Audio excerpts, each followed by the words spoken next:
హైందవ మతాన్ని, హిందూ సంస్కృతి యొక్క గొప్పతనాన్ని చాటి చెప్తూ ఓ సినిమా వచ్చింది. ఆ సినిమా పేరు 'అఖండ'.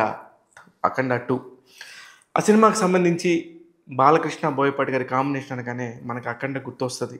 అందులోని ఒక శివుడి పాత్ర, మురళీకృష్ణ అనే ఒక పాత్ర. ఇద్దరి బాలకృష్ణలాగా చేసి 'అఖండ' అనే దానిలోనే ఎంతో గొప్ప విషయాలు చెప్పారు ఆ రోజు గూడా. ఆ రోజు సంబంధించి ప్రకృతికి సంబంధించి మాట్లాడితే, ఈరోజు దైవం గురించి మాట్లాడారు ఈ సినిమాలో. మొత్తం విలయ తాండవం చేసేసారు సినిమా అంతా గూడా.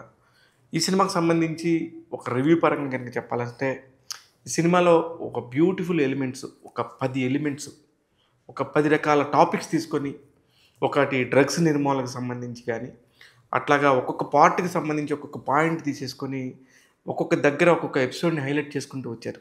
ప్రతి ఒక్క దగ్గర కూడా పిన్ డ్రాప్ సైలెన్స్ బాలకృష్ణ మాట్లాడుతుంటే, నిజమే కదా! అని జెప్పేసి ఊపిరి బిగబట్టుకొని చూసారు ప్రేక్షకులంతా.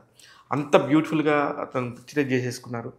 ఇంకొక దగ్గరైతే ఒక్కోసారి అనిపిస్తది, ఆ ఫైట్ సీక్వెన్స్‌లు గానీ, ఆటన్నిటిని చూస్తా ఉంటే, ఇది బాలకృష్ణ, బోయపాటి కాంబినేషన్ కాకుండా ఇంకోసారి జరగదేమో ఇట్లాగా అనిపిస్తది. అంత అంటే బాలకృష్ణ అంత మెచ్యూర్డ్‌గా ఉన్నాడంటే, నిజంగా శివుడు అతని రూపంలోనే ఉన్నాడా? నిజంగా శివభక్తుడు ఇలా ఉంటాడా?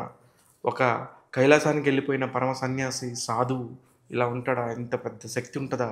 అనే మీమాంస మనందరిలో కలుగుతది. అంత గొప్పగా చేశాడు.